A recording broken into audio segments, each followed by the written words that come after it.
I feel the need for speed. Ow! Good evening, Rick. Would you believe it's Dr. Doom? What's on your evil mind? Hold your insulting tongue and mark my words well. How about this rumor that you are really Iron Man, Mr. Stark?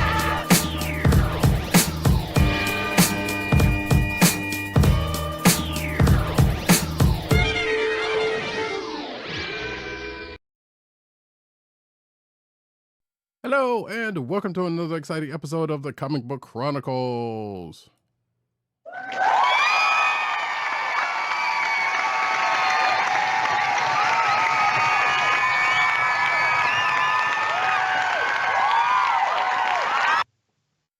I am your host, Roddykat. You can find me at Roddykat on Twitter and Blue Sky. You can find me at News Nurse Need on Twitter. You can find me at News Nurse Need on Blue Sky also. But anyway, and CB Caps on Instagram. South Carolina with Columbia down the way. And the sound effects you heard come from none other than our man in Brooklyn, Agent_70 on Twitter, Instagram, Threads, and Blue Sky. What's up, everybody? Co-hosting from the Borough of Kings. No! Sleep! To Brooklyn! I'm just a kid from Brooklyn. Indeed. Oh man, they're not letting me. Damn you, Twitter.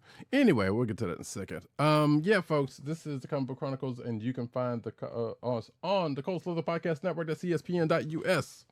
Do it today. You can also find us on your podcast perusal place of choice, whether it be Apple iTunes, aka Apple Podcasts, Spotify, or the Cold Slither Podcast Network SoundCloud page. Make sure to click like, subscribe, and leave us all the positive 5-star reviews, especially on Apple Podcasts, because that helps people find our show. Indeed. Oh, well. I guess Twitter's only getting the YouTube link. It's all right. I like to try to get more Twitch people over here, but that's all good. But yeah, folks, guess what? We got a nice little packed show for folks tonight. We'll get into the other stuff later on in the show, at the outro. You may or may not have known, but there is a little known movie came out recently. And by the way, happy Valentine's Day to those that separate. I know it's past, but whatever. To the lovers and the others. Shout out to Benji Games too, who's joining us in the chat.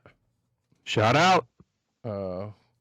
It's all good, sir. Hope you're doing well. But we separately went to go see Captain America Brave New World the day before it officially came out. I wish we could say that as like, yeah, we're big wheels and that kind of things that happen, but no, anybody can go do it.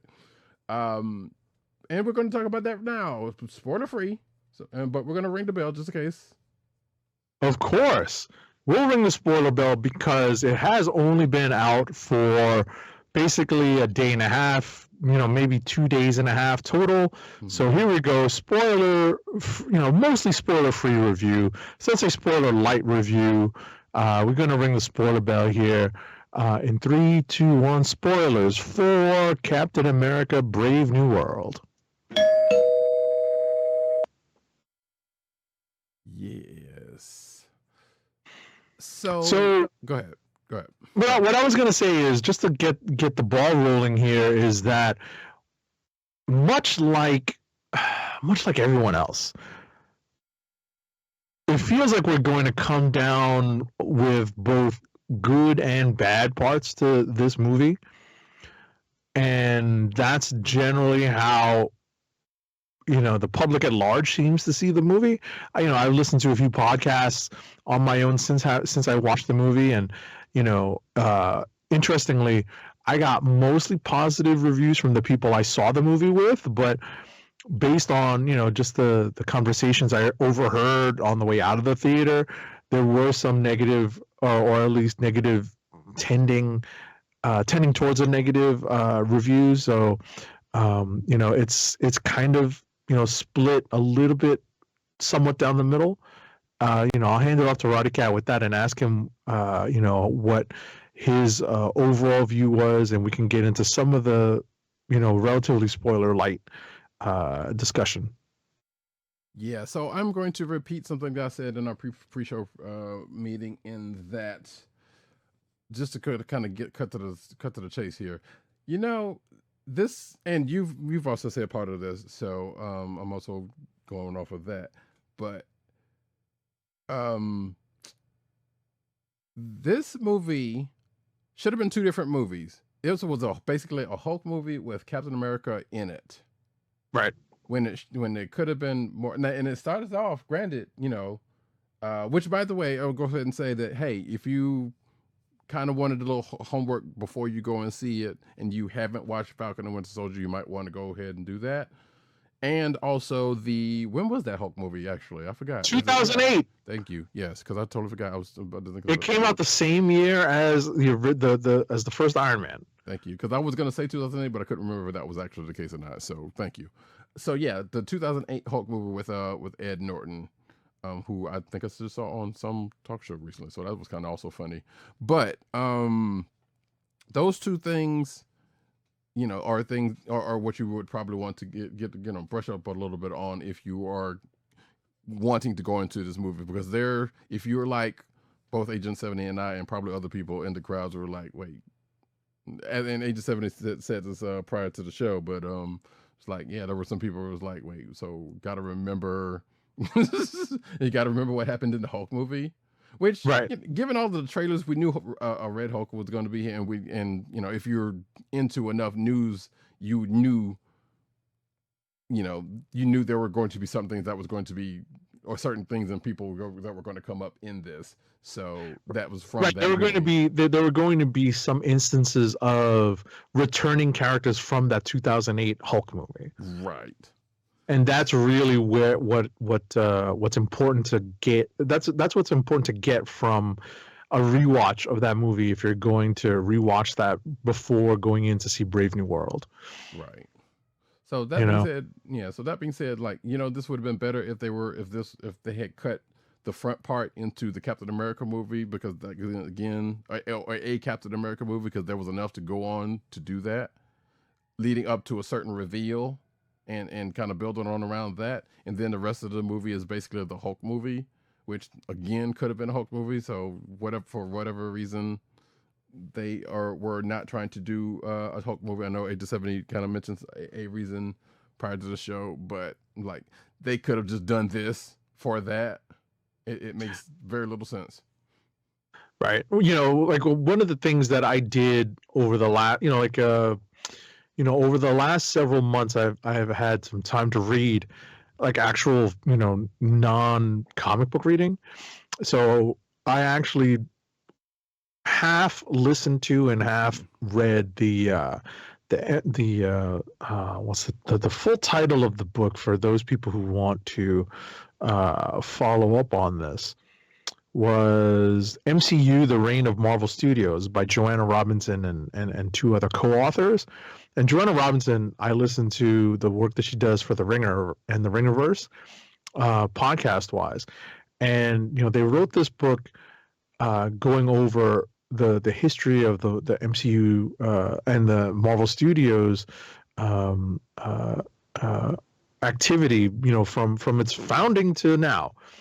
Basically now. And basically one of the things that came up in reading is that Feige is definitely looking to fix some of the problems, or at least perceived problems, that the MCU's characters have left behind. Like where some of the movies, maybe were less successful in establishing certain characters.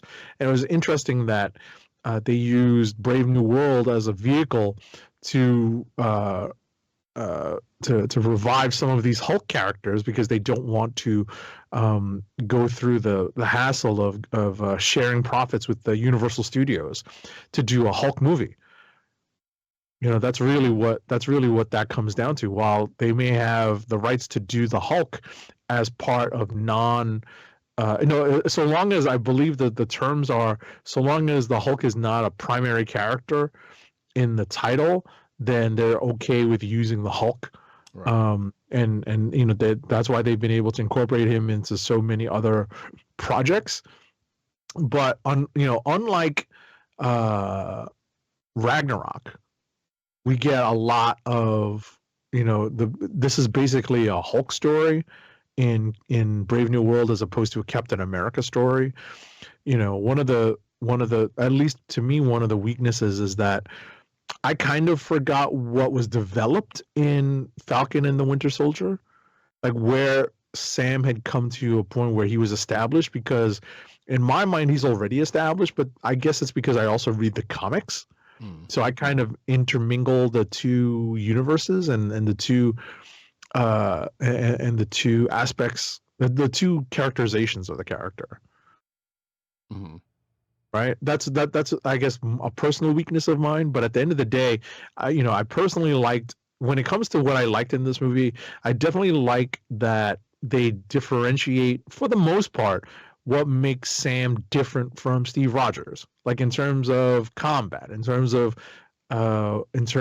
his approach to superheroing and his approach to combat and his approach to walking in the world as a Black Captain America. I definitely appreciate that they approached most of those issues in the movie. They don't address them all fully, but at least they touch upon them. Right. So that's what I liked. I'll get to what I didn't like in a second, but I'll hand it off to Roddykat for his thoughts on this.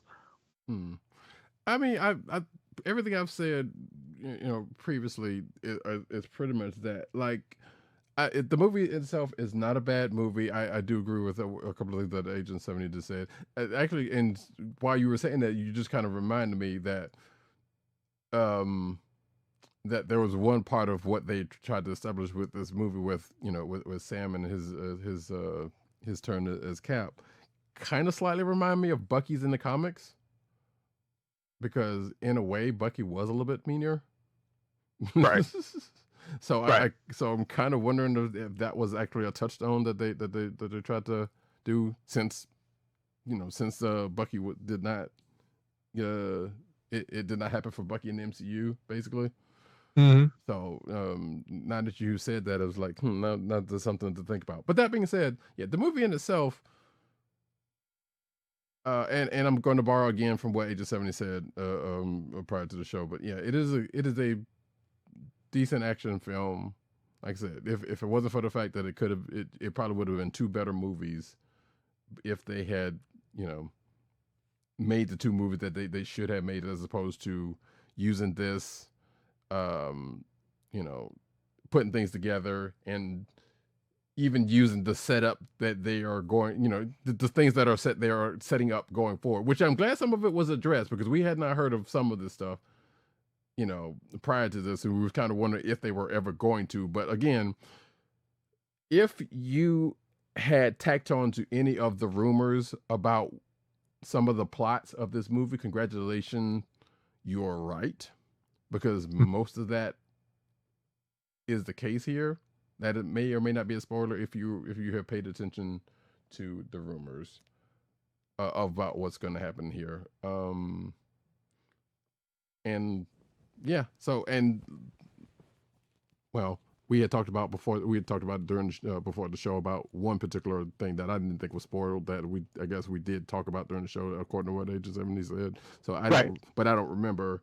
Right. It involves some of the reshoots, right, because we had reported, right, during news segments and during the show that a character had been introduced into the movie upon doing the reshoots, and after watching it, I'm referring to Giancarlo Esposito's character Sidewinder, that this production changed things on the fly in the reshoots, and you could definitely tell that it kind of affected how the story played out.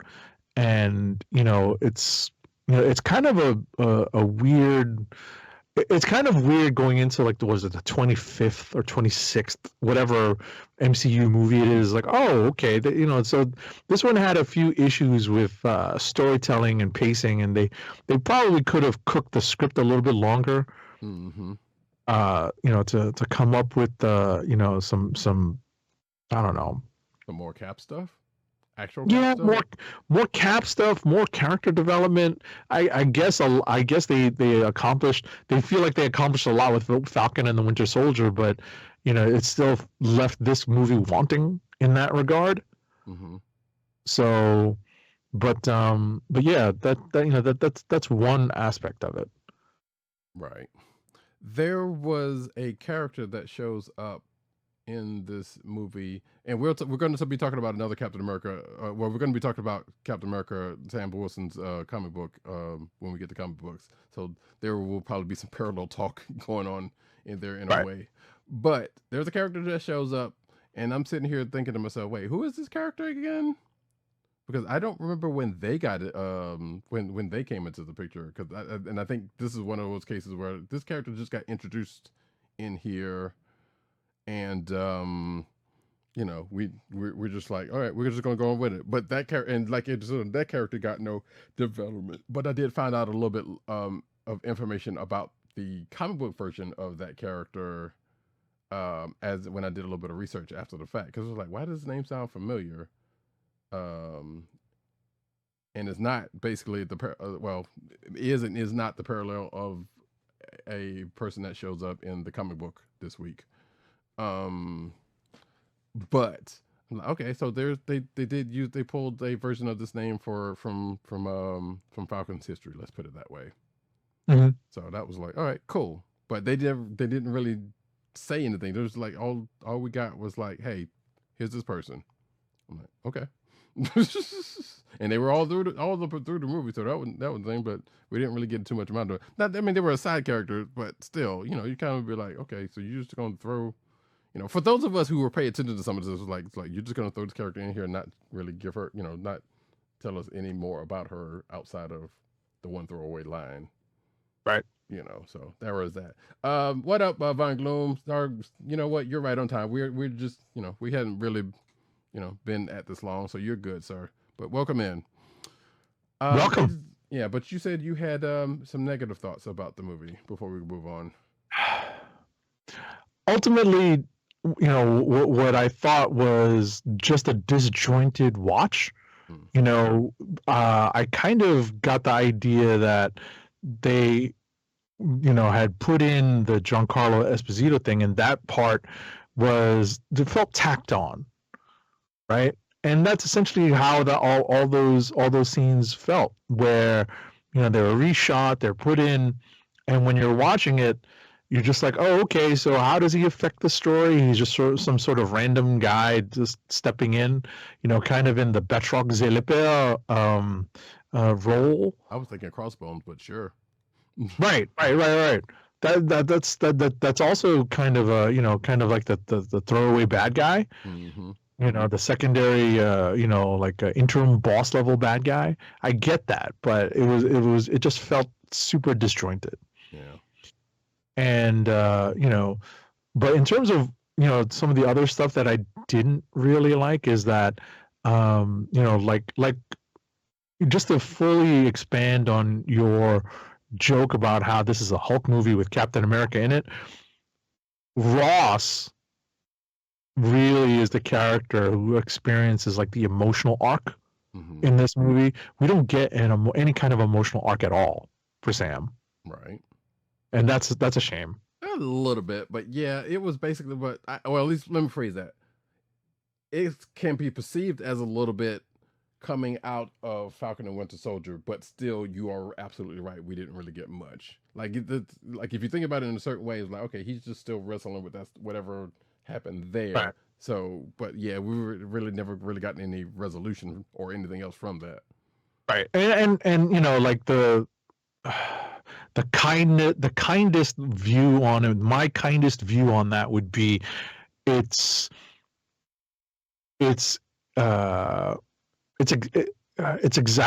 exacerbated by the fact that he's facing a Hulk. Yeah. right? Yeah.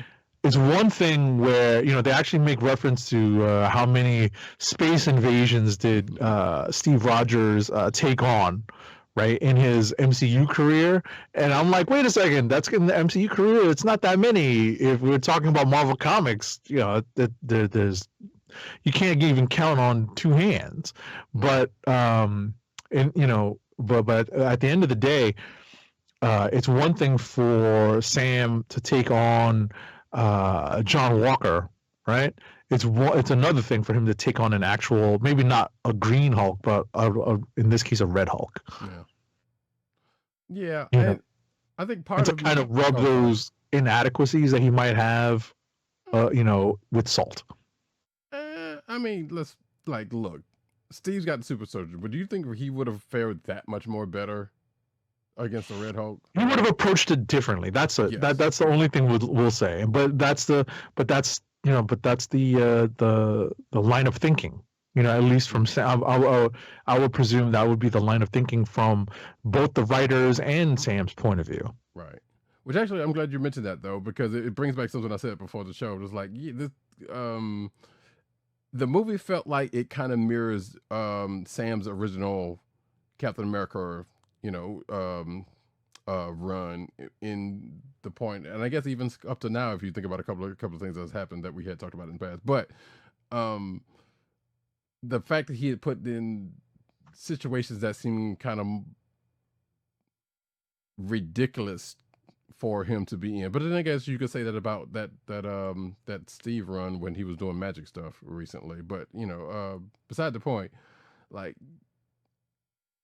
and Age of 70 said this before the show also. It was like, yeah, they didn't want to step on anybody's toes or anything with the movie, and it felt like that's exactly the same thing that they did with that first run with Sam as Captain America as well. But they still kept putting him in the situations like, should he even be in this situation? But but here we are. So right. One of the things that I was getting at, that's another good point that you reminded me of, is that at the end of the day, they're not looking to step on any toes. Mm-hmm. And they unfortunately, in a sense, they take out what makes Sam such a special character, in that he really is. They don't address what's so different, what makes him different. I mentioned before that they touch on it, but they don't really make it a story point or a plot point. What makes him different is that, yes, he doesn't have the serum. We know that that was addressed somewhat in Falcon and the Winter Soldier, but then we also don't touch at all upon his walking as a member of the U.S. military, or at least a former member of the U.S. military, but still, walking as like a semi-active one, during this movie. There's a lot more interaction with the military because there's no shield. Right? I think that's something that they don't really address.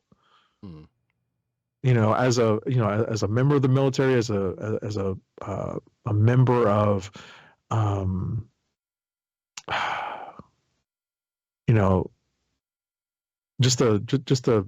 act.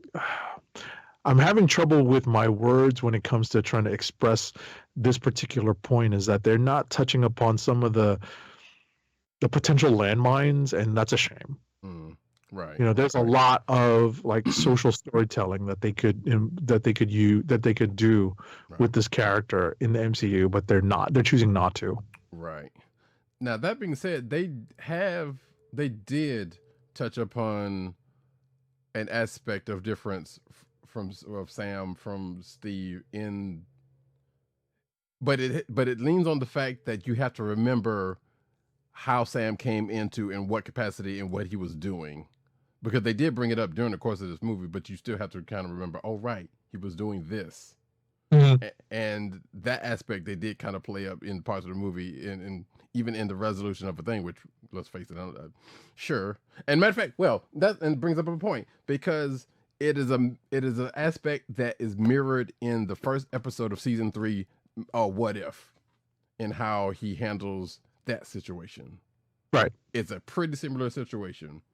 And I was sitting there that whole time, and I'm like, yeah, this is just like that. So I get it, because you know, that is the difference you have here. But at the same time, it's like, okay, for those of us who have seen What If, like, yeah, we've seen this before. It could have been something slightly different. It could have been. It'd have been nice. But I guess if you're not thinking about it, you're not thinking about it. And if you didn't see What If, then this is new, but you still have to remember, oh, right, Sam was doing this when he came into the movies. So there you go. That being said, though, as we round out talk of this, yeah, it's a decent movie. Will it go back and see it again? Probably not. Right. I agree with that. It was a decent movie. It's a good action movie. You know, there's a few things that are missing that we've come to expect from the MCU. Like, there's really not much humor. There's not much, I hate to say, there's not much heart in the movie. It's not a by the books action movie, but it's unfortunately close. Yeah, but I said not far from, for sure. Yeah. Excuse me. That being said, hey, guess what? If you were wondering about post, I almost asked Agent 70 because I saw the movie before he did, if you wanted to know about the post-credit situation. But, hey, guess what? No mid-credit, one post-credit. Right. So, which kind of also was slightly disappointing, because I feel like, yeah, okay, I get it. We're just kind of starting off on this new wave of where they're trying to head.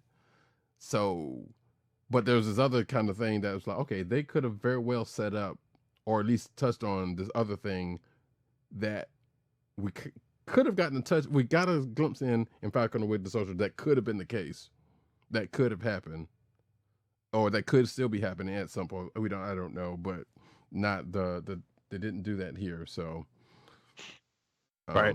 I mean, considering that we're getting 2 more Marvel movies this year, right, we may see, like more connection to the upcoming stuff rapidly coming at us, like kind of rapid fire. Speaking of one of our segments, we're not going to see any sort of reference to Kang anymore. Well, if the rumors are true, I don't know. There might be something somewhere down the line of. Yeah, we might get like an Immortus, like for FF, maybe. Yeah, that might be addressed at some point, or a recasting. We don't know. I'm here, like I said, there's rumors abound for things of around that nature, but we don't know. Right. Yeah, like I said, that's pretty much all we got right now. There was. The thing I'm thinking about was kind of directly tied to, let's just say a relation to a side character, or a relation to a character who showed up in this movie, who was in Falcon and Winter Soldier, who may or may not be a part of another faction of Avengers, a more youthful squad of Avengers, and we didn't get anything on that, so. That would have been the more direct tie in the post credit. I mean, in the mid credit I was thinking about, if they were going to do that, but they didn't. So regardless, hey, it's out there for y'all folks. And we're just in the waiting line for Thunderbolts, which we will be talking about a little bit in the news section. But until then, we're going to get into the books of the week. Are we? Or are we going into some of the other stuff that we watched? Oh, no. I'm sorry. You are absolutely right. I am rushing things. My bad. Well, the thing is, this week there's a ton of stuff to watch that came out. We have the big movie drop, which is why we're on a few days later. We had to invoke movie protocol. And in the interim, we were able to catch everything that dropped this past week. including 3 episodes of Friendly Neighborhood Spider-Man, 1 episode of Invincible, and for anyone who cares, you also get an episode of Severance out there. Yeah, no, that's not. Nobody cares about that. I know. I'm just I saying. know there are actually people Who that out here actually- subscribes to Apple TV Plus? Not me. No, I'm kidding. Oh, haha, funny, nice. But no, I have absolutely seen people talking about Severance online, so I know that was take that as the joke that it was actually meant. Right. But yeah, so next up we're going to actually be talking about Your Friendly Neighborhood Spider-Man. I need to get a sound drop from that. Episodes 6, 7, and 8. Duel with the Devil, Scorpion Rising, and Tangled Web, and Oh What We Weave. Actually, that last part was just me. That it's just Tangled Web. Right. So this is the penultimate drop. Mm-hmm. Right. This is we got episodes 6, 7, and 8. We're only going to get 2 more episodes from this season, and they will drop next week. So we will see how this first season of Friendly Neighborhood Spider-Man wraps. I think that basically I'm going to hand this off to Roddykat to talk about what happens. 5 minutes later. Well, in the meantime, we have this is Von Gloom put in the chat. The Spider-Man cartoon shocked him with how everyone ignored how Redacted impaled Pete and killed a gangster. Yeah, that is kind of funny.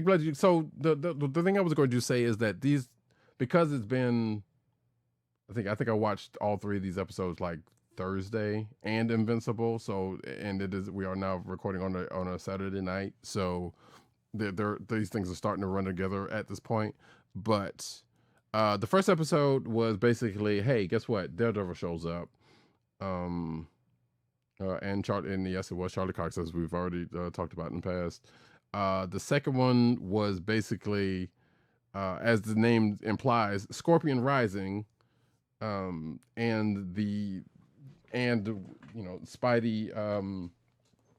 Spidey basically taking an L, and true to comic book fashion, thinks about leaving the game, which going into that third episode, was it an homage to Spider-Man No More in the title treatment. So that was amusing to see. And of course, the third episode was him kind of coming back from things. And surrounding that, we got a little bit of oopsies with a little identity stuff. We got a little bit more with Nico, who, as I said before the show, may be coming into hers a little bit. So we still getting glimpses of that. And as Angel 70 said, or before the show, yeah, there's still a part of something I just said that's still resolved coming into it. But that's probably going to be something that's going to get taken care of in the next couple of episodes that come out next week. But yeah, what Von Gloom brought up is kind of amusing, because like, yeah, that when that happened, which slight spoiler, but not really. You just watch the show, you just to get the context of it. But when that happened, I was like, I didn't think they were gonna, I didn't think they were gonna go that far with it. I was like, okay, yeah, it was still kind of off screen, but it was still like right there. I was like, oh, okay, so that happened. Alrighty then. Right, and as Von Gloom says, right, Nico's whole deal. Like I said, we don't want to say too much of that because people want to, people might want to watch for that for the stuff. So, but that being said, I don't know. I'm still continuing to like the show. It's still great. The way the show's still coming out is still kind of weird to me. I would have, I guess, for my own senses, wouldn't mind if they came out once a week instead of these 2 packs and 2 and 3 packs. But like I said, it makes sense why they're coming out in the way they are, because they are, as Age 7 has said in the past, kind of arcs or parts of arcs. So it kind of makes some sense as to why that happens, but it's still kind of weird. Right. And ultimately, the next thing you know, we're going to be watching Daredevil. Yep. Right. It's literally going to be barely a week. You know, when Friendly Neighborhood but wraps up its story for season 1 on Friendly Neighborhood Spider-Man, and then next thing you know, we're going to be watching Born Again. Which, oh man, I still need to catch up, and that's not gonna happen. But which I guess if it makes sense, and they were thinking, hey, we need to get out of the way of that, it makes sense and it doesn't make sense. Mm-hmm. Because you would think that they would be geared towards different demographics. Right. And the fact that Daredevil just happens to pop up in Friendly Neighborhood, is one thing, but that's in service of, hey, by the way, this thing is coming soon kind of situation. Or at least that's one way to think about it anyway. Right. I mean, that's that's one way to think about it. Another way to see it is it's another parallel to Peter's place in the MCU, where it's the what if of it all. Sure. Right. It's like, well, this is who he would run into if he was not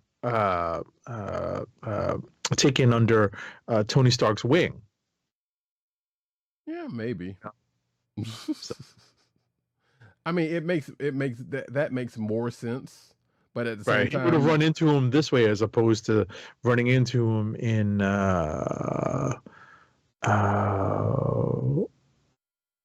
was that he runs into him in No Way Home? Does he? I forgot all about that. Huh. Right. Well, yeah, but in as a lawyer, guys, right? In Civilian Guys, yes, true. So yeah, but see, I would have expected that a little bit more than this way, but to me, but like I said, it's irrelevant, because like I said, it happened for whatever reason it happened, and it wasn't bad. It was like, okay, yeah, it was plausible enough to where that it made sense, but at the same time, I was like, you know what, it probably also didn't necessarily need to happen. Like I said, it's the what if of it all. But anyway, so we have the penultimate and the ultimate episodes for this season coming up.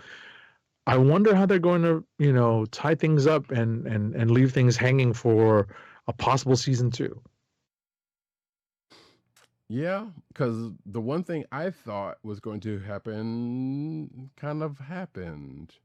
Although, wait, no, did we actually get to see the No, we didn't actually. I don't think we did. I don't remember. What's that?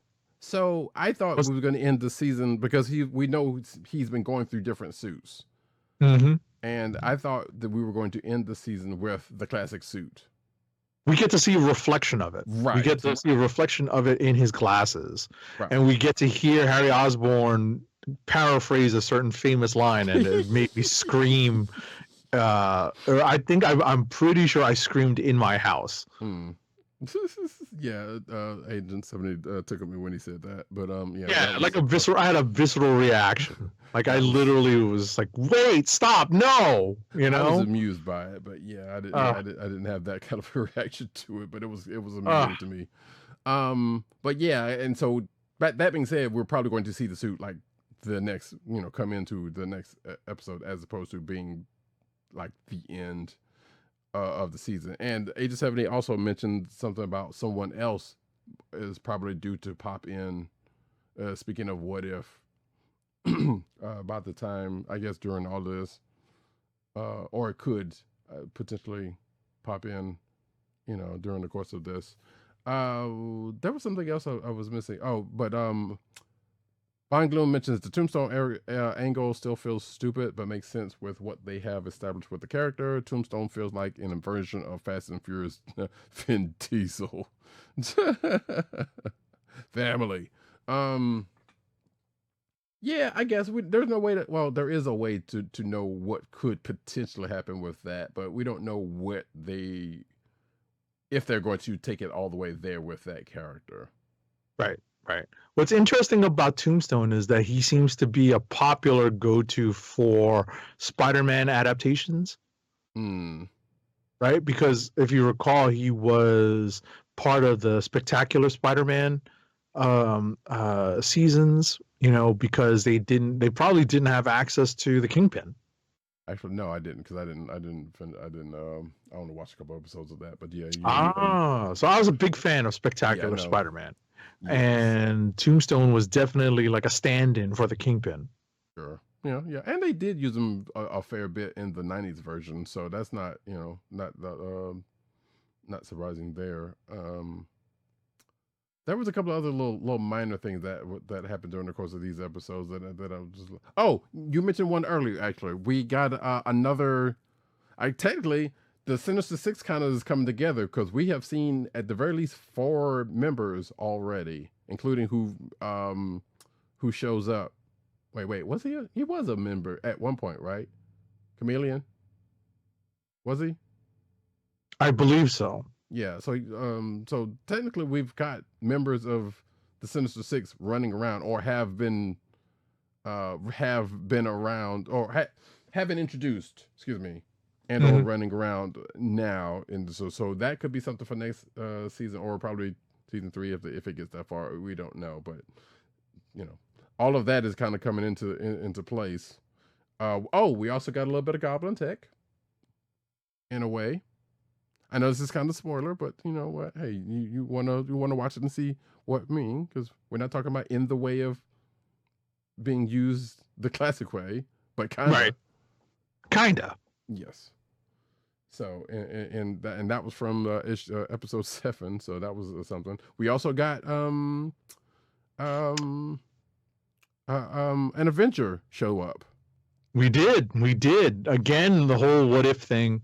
Mm-hmm. So, we get to see that the Avengers do exist in this universe, as opposed to the Toby and the Andrew Garfield versions, where they're like, oh, that's great. You're an Avenger. What's an Avenger?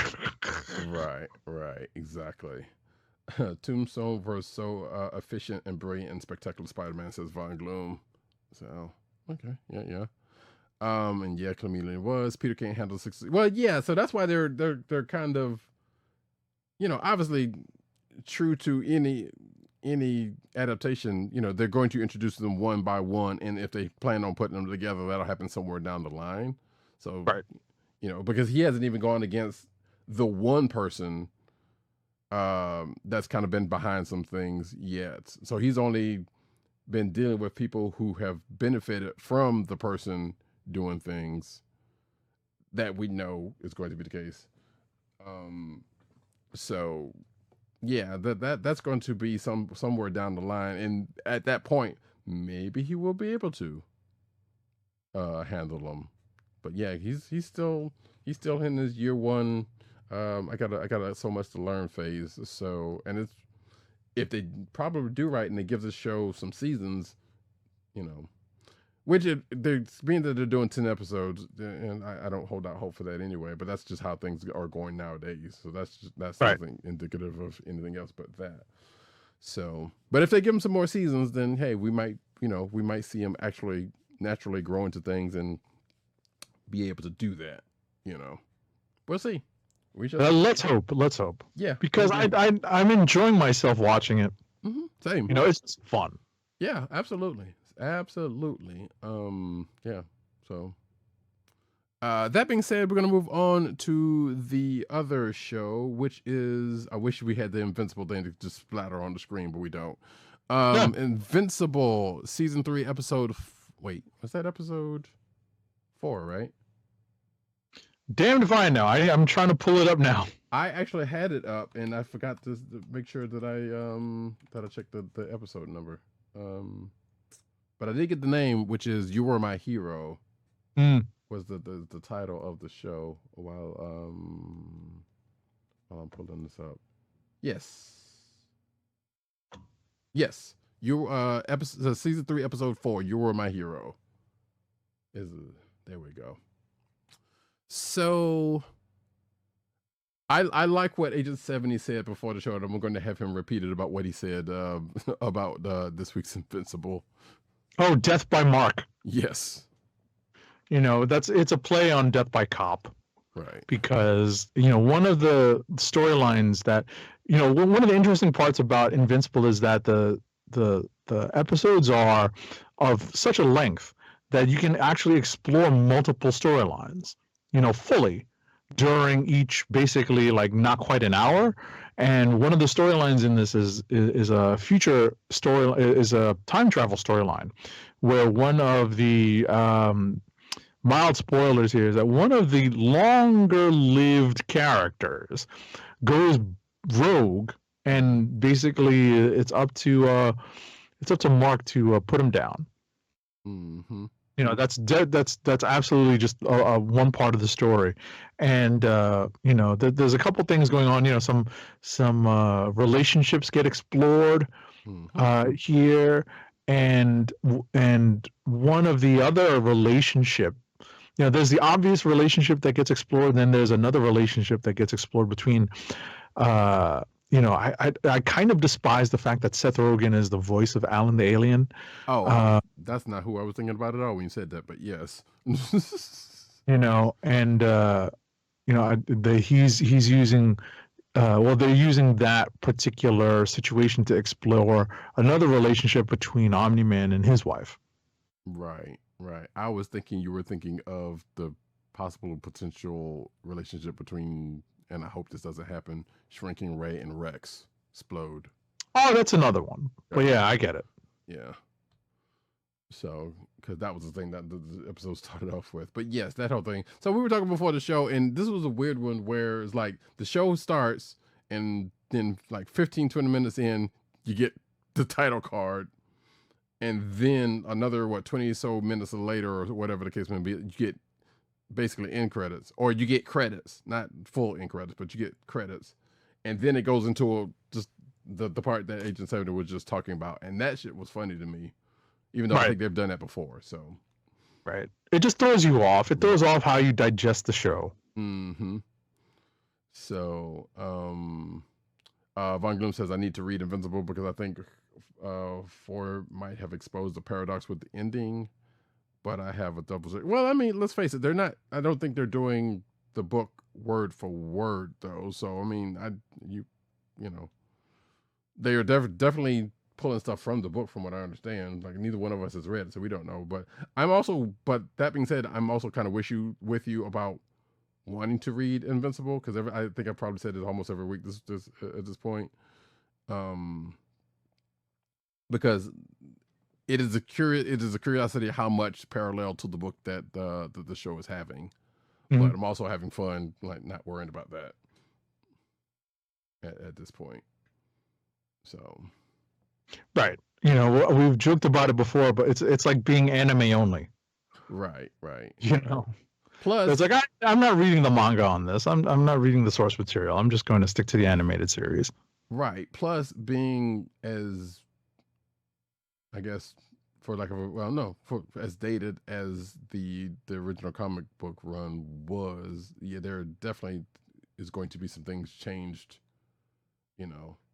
That Kirkland has definitely said he was out that were changing with his adaptation of it. So there's probably going to be some things that'll read a little bit different if going back and reading that book now, right? Than getting it like this. So therein lies that.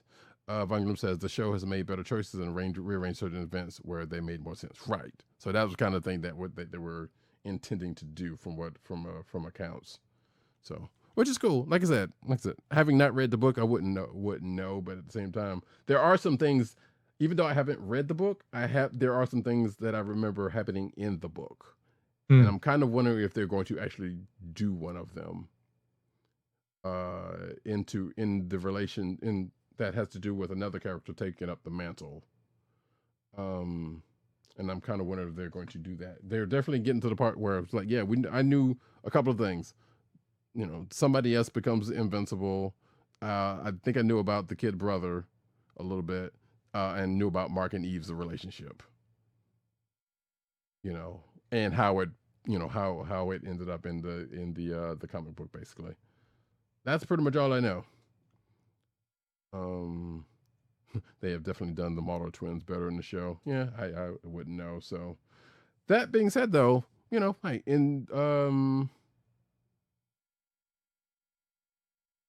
Wait, I'm sorry. Von Gloom, I am worried about Anissa. Who is Anissa? I'm thinking of One of the Lightning. Ultramites. Oh right, that thing. I did hear. That's right. I heard about that too because I remember seeing something about that when she showed up that other time. Yeah, that's going to be crazy if they show it. I don't think they will. Or wait, I thought they did do something. They kind of teased that. They didn't necessarily do it, but they kind of toyed around with that when she came on the show, from if I remember. But yeah, I wonder if they do show or that.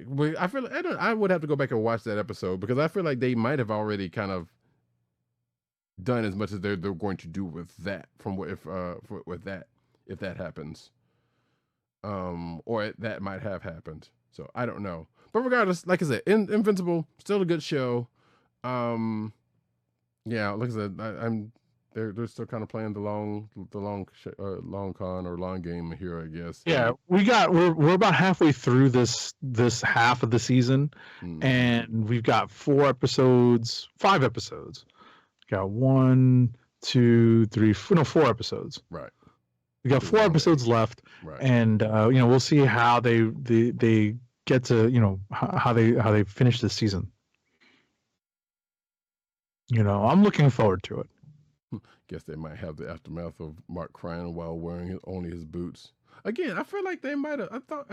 I would have to go back and watch that episode because I feel like they might have played around with that already, but I could very well be wrong. So, but yeah, we'll see. So that being said, we are going to go into the comic books of the week. Yes, bear with us because we've read a lot this week on top of having watched a lot this week. So we're going to try to go through it kind of quickly. Yep, indeed. And guess what, folks?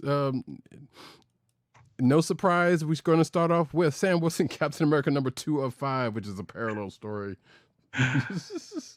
Sam Wilson, Captain America #2 of 5 is written by Greg Pak and Evan Narcisse with art by Eder Messias. Colors are by Fer Cifuentes Sujo, and letters are by our favorite lettering python, VC's Joe Caramagna. So, as I joked when we, during our pre-production meeting, we get some actual hand-to-hand combat between Sam and at least a version of the Red Hulk, and obviously that's just corporate synergy at its best. At its best. Pretty much. One of the things that we get here is some further development of the big bad in this series, which is the big bad corporation that's out looking to do nefarious things. We'll put it that way. And it's definitely some land grabby stuff and some mind control-y stuff. It was kind of interesting to see the reappearance of a long lost character in the pages of this book. Yes, which I kind of don't remember reading the book that this character was in because this was long before the Comic Book Chronicles for me.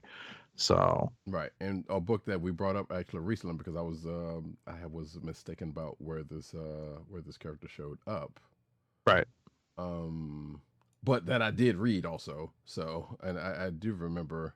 So it's kind of, and like I said, we knew this character was coming because of news. So, and solicits. Right. So it wasn't that big of a surprise, but at the same time, hey, but I guess the surprise was, and because I don't think we did read that part, was that, hey, he's got a name change. Mm-hmm. And the reason why he's here, is explored or is at the very least mentioned. Excuse me.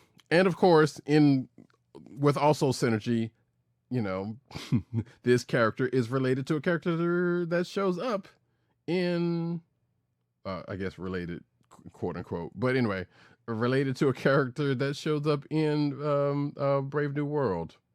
Right. Who first appears in Falcon and the Winter Soldier. Right.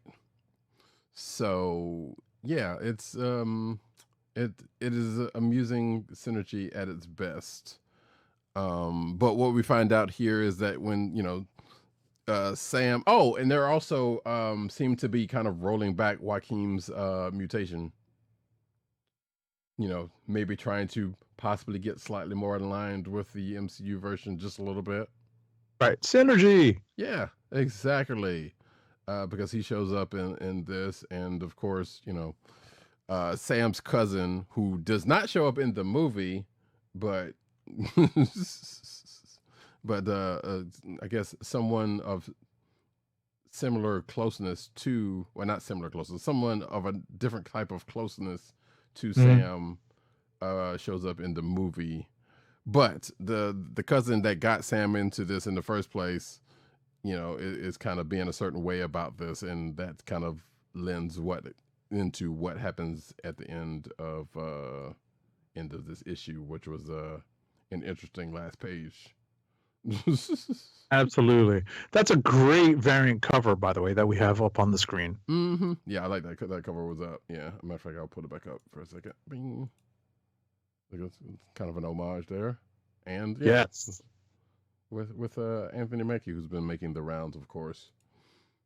Wait a minute, what is the other? That was this other one. But yeah, so bad. I was about to say it's too bad that that I wasn't in the office when Anthony Mackie showed up at Midtown Comics, because I could have run across the street if I had known that he was there. oh, that's right. Because I think I saw there was some video out there. Yep. He was at the Times Square Midtown Comics, Mm-hmm. and that would have been fun to catch him at the shop. Right. See, knowing me, I would have been like, "Damn, man, you came a long way from She Hate Me." Oh no! Also, they're doing. I was about to say. You know, he comes from a real good. He's got real good parents. Uh-huh. You know, his real name is Clarence. Right. You know, that's to me that to me is like that's how far he's come. You know. Funny. Also worth noting, there are they're doing, I guess, Fantastic Four / Human Torch variant covers this I guess this week or this month, probably this week, because Fantastic Four is coming out. And I guess we forgot to mention when we talked about Brave New World, but no surprise, most people got to see Fantastic Four and Thunderbolts trailers, with the exception of Agent 70. Right. Well, I had no trailers. What the hell? Yeah, I don't know what the hell was going on with that. Anyway, man. But yeah, so Captain America. So yeah, so that's pretty much the deal with Captain America Sam Wilson, Captain America for this week. You'll probably catch Tom Brevoort. He's always there on Wednesday morning. I suppose. Right. Yeah, but that's it. There's not really much else to say about this issue. So, you know, synergy and things going back and everything we just mentioned. Next up, though, we're going to talk about, what's the next one? Oh, yeah. X-Men coming your way. Nobody remembers that. X-Men number 11. X-Men number 11 is written by Jed MacKay, with pencils by Netho Diaz, inks by Sean Parsons, colors by Fair Cifuentes Sujo, who's very busy this week, and letters are by VC's Clayton Cowles.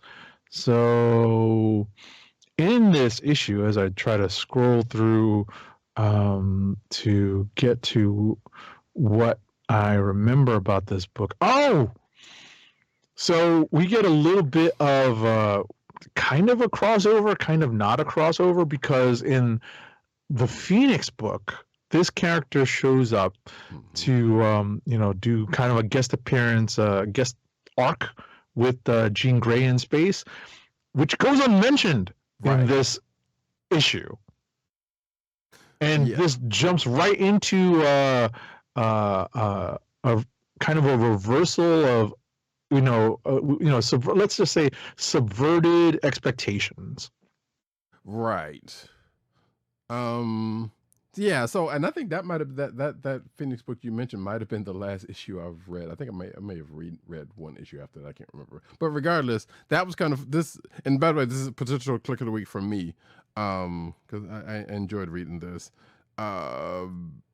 but also another crossover in the fact that, well, a crossover for a team that doesn't have a book shows up in this. So we start off with Hank, and I was gonna say Hank flirting with this new this new mutant that he's doing tests on to get their abilities. But and who's no, it's Hank's Hank. And then the team ends up going into the mission that takes them to Canada.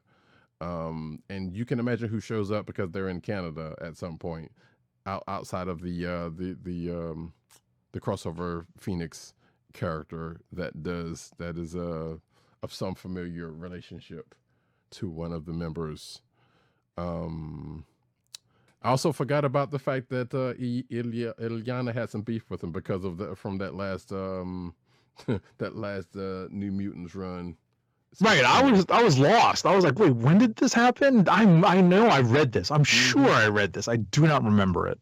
Right, we read a lot of comics on this show, folks. Exactly. But I do remember part of I remember a little bit because I remember them being out there and I remember them running into him, but it's like I don't remember what happened with that. So it's like that was kind of funny to bring back up. But yeah, like Agent 70 said, it's like what you think, you think they were going to be after one person, turns out no, there's apparently there's some folks here after someone else that you know and love. For reasons that we don't yet know, but I guess we'll find out next issue. Right. Let's see. Next up, because excuse me. I'll put that up when I find the next book. Next book is this is the big one of the week, folks. Buckle up, strap in, because we have the event book of the week. Or of the moment, which is One World Under Doom, number 1 of 9. Right, and we find out a lot about how this story may play out. It's the first issue. Mm-hmm. One World Under Doom, number 1 of 9, is written by Ryan North, who's been writing FF to, he's just doing a great bang up job on FF. With art by R.B. Silva, colors are by David Curiel, and letters are by VC's Travis Lanham. And one of the things that Roddykat mentioned in quick passing as we were talking about the books that we read, with regard to One World Under Doom, is that Doom basically makes some excellent points during this issue, and I'll let him expand on that. Yes. So, basically, so I'm just going to say a couple of things. Doom will save you because that's the thing we get start off with. The points that Doom makes, let's just say, would make partially for an ideal world in the actual real world. And those points would go a ways to make what he's doing seem palpable to realistically almost anybody, realistically, if they could get what they promised. But in this situation, there are going to be people that's like, wait, if he's offering all this, then I'm down for it, because reasons, right? Because if you're offering people free healthcare and this, that, and the other, and no war, basically no more wars or crime and stuff like that, people are gonna take to that, So that is basically his platform that Doom kind of starts off with, until the heroes are like, you know what, we still need to stop this dude. So because he's doing some shit and we don't know what he's going to give them a reason at some point. Exactly. Right, or a reason will present itself, which will lead to his downfall eventually. Well, we'll see how it plays out. I like that Von Gloom puts in a note that this book definitely screams Ryan North with the Squirrel Girls supporting cast, because that got me. I was like, who are these characters? Why are they around the round table with all of the biggest, baddest heroes in the Marvel Universe? Why are they standing there? Who is this? Yeah, I thought that was I saw Squirrel Girl and was like, yeah, of course Ryan North was gonna put his baby in there. Um, so that was amusing. Like she had a seat at the table. So all right, that's if you had a book and you had a character that that you wrote, you were probably gonna do it too. Hell, that's why we keep seeing Black Cat and a lot of stuff Jet McKay writes, and some things he hasn't written actually, but that's not the point. Right, but in all seriousness, I was just like, who is this? Where? Why? Right. So but the funny part about this issue is that another wellish known ne'er-do-well is used, and I do say used, but in some effect in this. It was like, because first we were like, well, clearly this person's not down with this, and then all of a sudden things change, and then we find out why, and that basically sets the trap that the heroes fall into. Right. Amusingly enough. So going into the end of this. Oh yeah, and Sue stole from Wonder Woman. Say what? Sue stole from Wonder Woman in a particular transportation choice. Oh, that's funny. Because even the characters kind of mentioned it. I was like, wait, aren't there some actual jets we could actually use instead of doing what we're doing? So, but that's kind of cool. We get a little bit of Johnny and Spidey in this. So Ryan Reynolds is still having a little bit of fun while he's writing this out, as opposed which is why you would have Squirrel Girl in here, I guess. And of course, we get the reappearance of Dino Doom, which, by the way, if you checked out CB Cap's Instagram, you'll see that the variant cover that I got is the one that is on the screen right now that I actually bought from the store, as opposed to the main cover, because it's kind of hard, but yeah.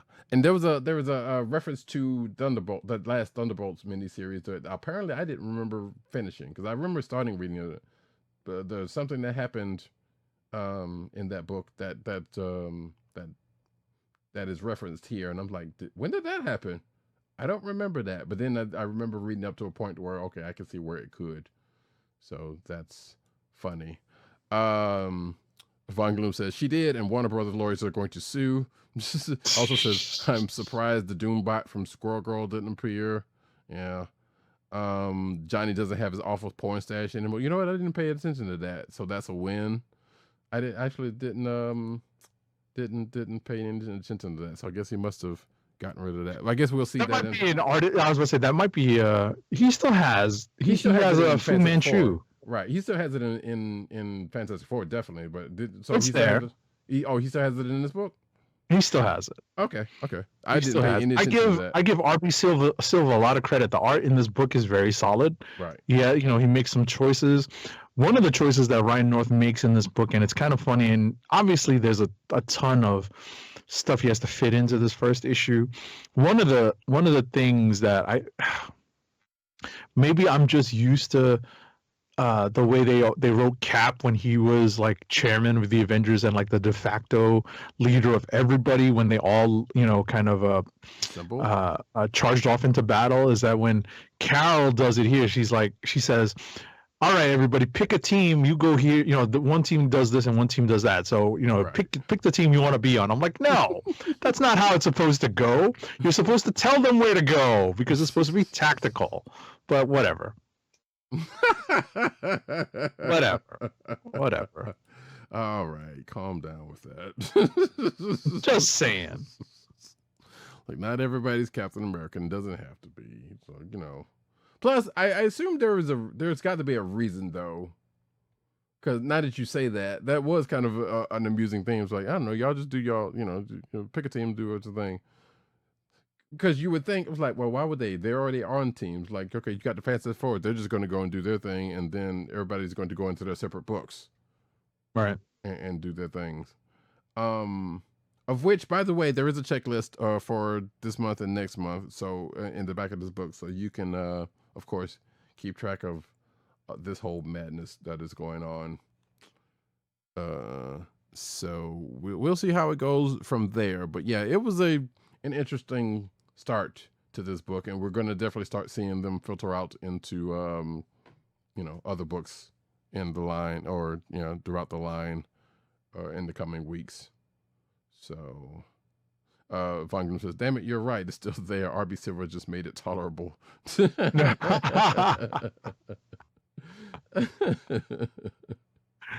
that in the coloring. I got you. Honestly, I didn't pay it any kind of attention. That's why I was like, yeah, I don't know whether if it was there or not. I don't know.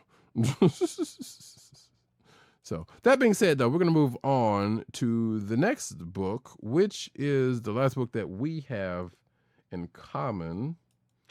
Oh bother! I need the reference. There we go. Transformers number 17. Alrighty, Transformers number 17, published by Image, is written by Daniel Warren Johnson, with art by Jorge Corona, colors by Mike Spicer, and letters by Russ Wooton. So we continue to get more big combined robot battles. There's but obviously there are to the benefit, to the credit of the creative teams here, we continue to see more of the plot lines play out. Mm-hmm. And I will say that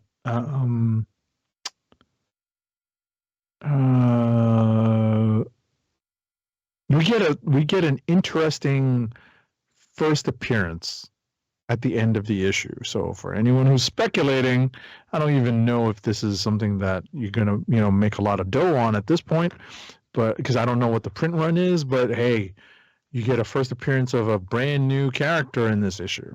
Oh, that'll come when they make the figure, surely. Right. So in on that, so yeah, like Agent 7 said, yeah, we get a little bit of more going on. I honestly thought that part was going to go a whole different way.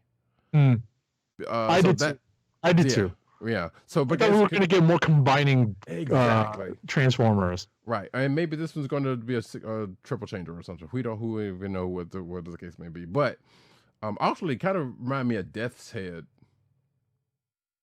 Weirdly enough. But yeah, like Agent 7 said, there's a brand new character that just popped up, and there's probably, I'd be shocked if they don't do a figure on him, because, and I'm slightly surprised they gave him leeway to do a new character, but at the same time, at this point, he's been doing everything else with these other characters, so they've been giving him a good bit of rope, right? So, that being said, so yeah. The group that was looking for Ultra Magnus finds them. Optimus and the other crew who are still in the middle of the Decepticon Civil War are basically doing damage control, because clearly they can't stop that part going on. And that's pretty much this. Yeah, I know. That's why I was thinking. Excuse me. Because when I first saw the character showed up, I thought it was him. I was like, why would they do that? But so Von Gloom says Death's Head was in the UK Transformers. So yes, that is absolutely the case. So, and he also says Hasbro is a toys company, so new figures can't hurt. I mean, they're going to get theirs one way or the other. So right.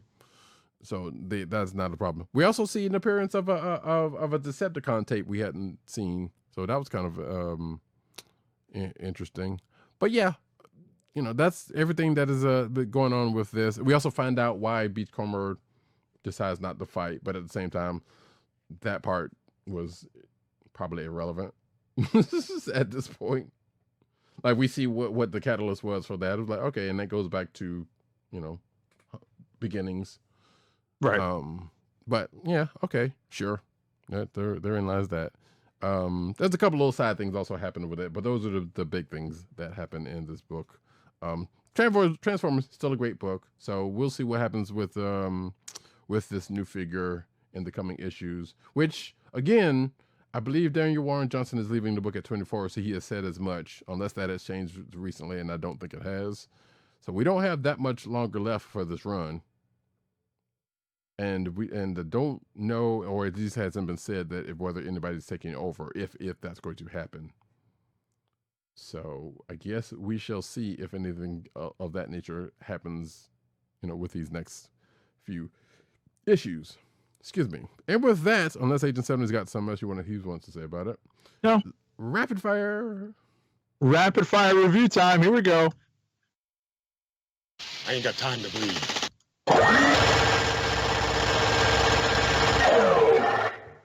First up for me is Absolute Batman #5 from DC. It's written by Scott Snyder with art by Nick Dragotta, colors by Frank Martin, and letters by Clayton Cowles.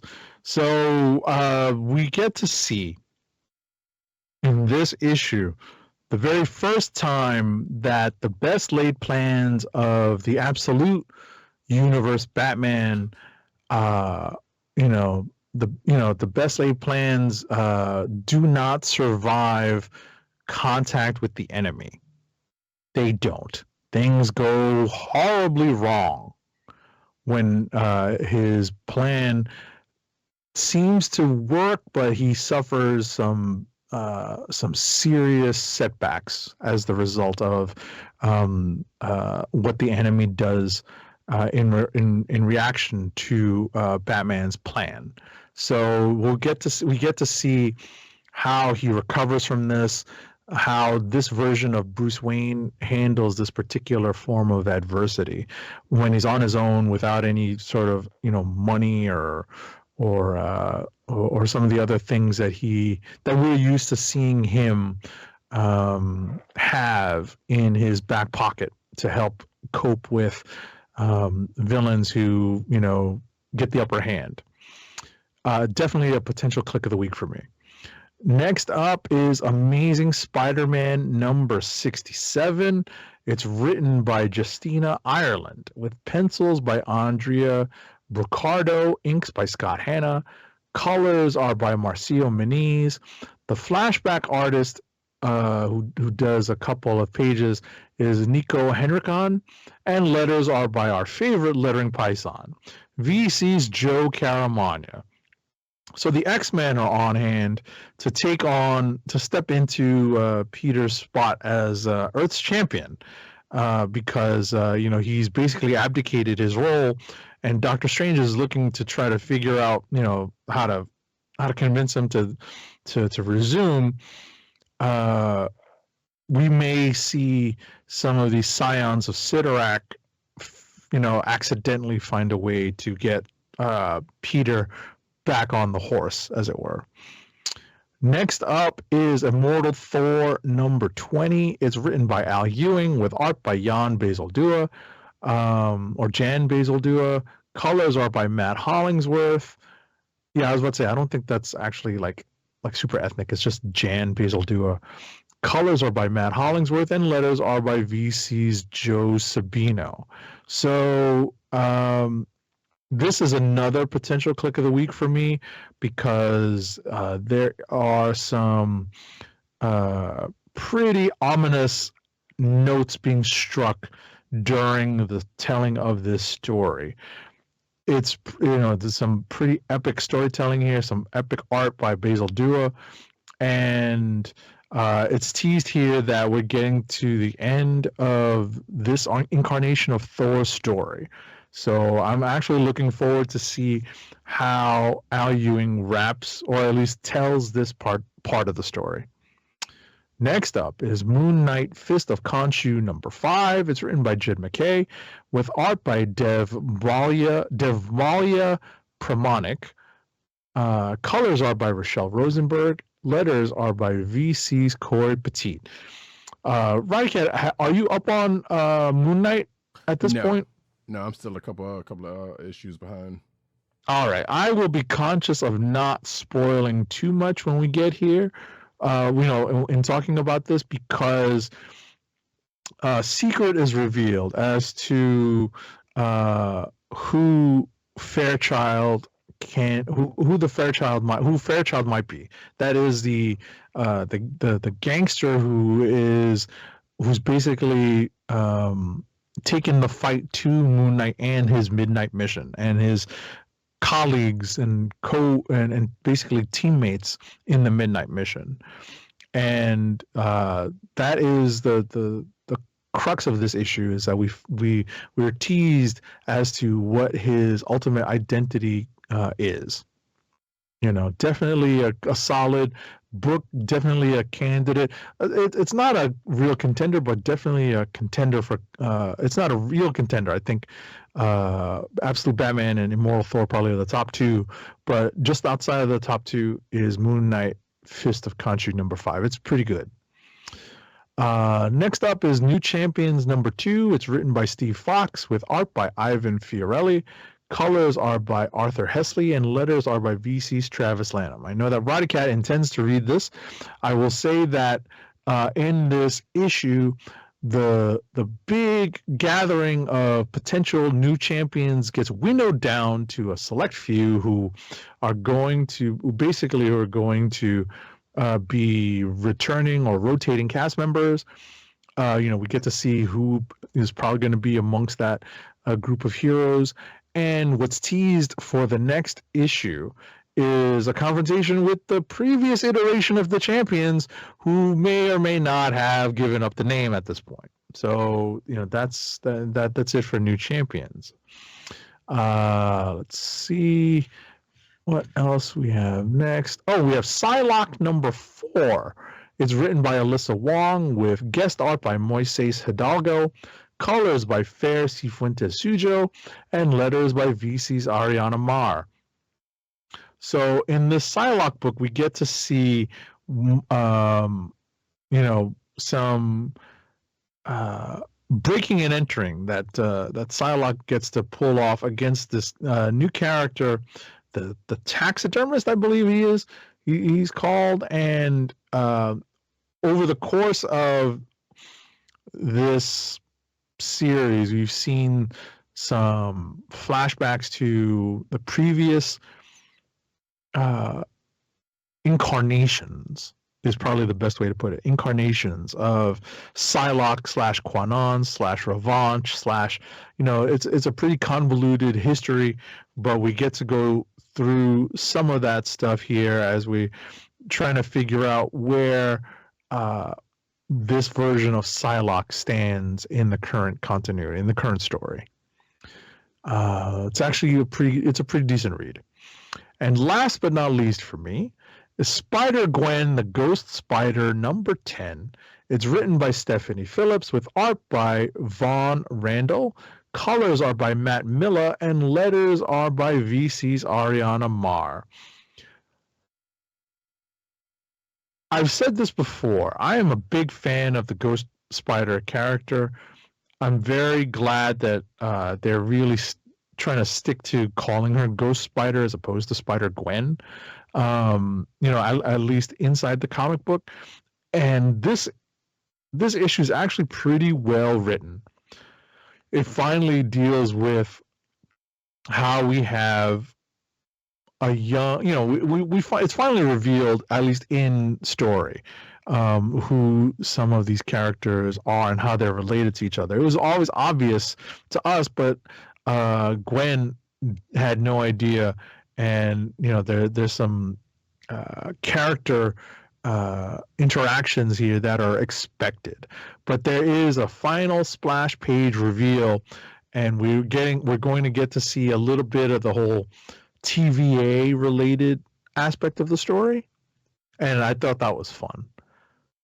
Right? We finally get to see a character make an appearance, at least the form of a character make an appearance, to kind of explain how the whole TVA thing is connected to this. There is a separate TVA series, and we may yet see these books cross over at some point, because Gwen is in both books, and as well as the TVA. And that's it for me. All right, yeah, I need to catch up with this because I had been reading the TVA book, and like I said, I think I hadn't been reading Gwen because of I had not caught up with the last couple of volumes. So, but I don't think you really have to, with the exception of that last one. Either way, excuse me. For me, my first book is Star Trek Lower Decks #4, written by Ryan North, haha, with art by Jack Lawrence. Oops, that's Jack Lawrence, not Hack Lawrence. That's real bad. Colors by Charlie Kirchhoff and letters by Clayton Cowles.